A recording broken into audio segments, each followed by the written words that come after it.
আমার মা হয়ে লজ্জা হয়।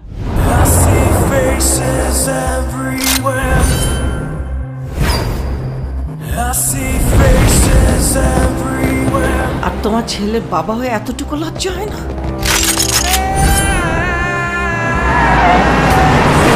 উনি একজন ড্রাগ অ্যাডিক্টেড। উনি একজন রেপিস্ট।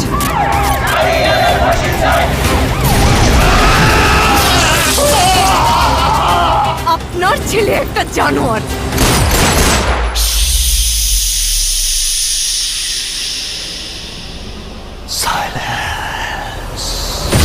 ওর এখনই এই অবস্থা, ওর ফিউচার কি?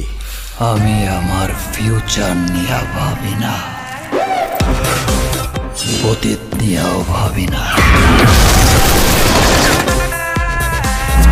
আমি শুধু একটা জিনিসই ভাবি, নিতু শুধুই আমার।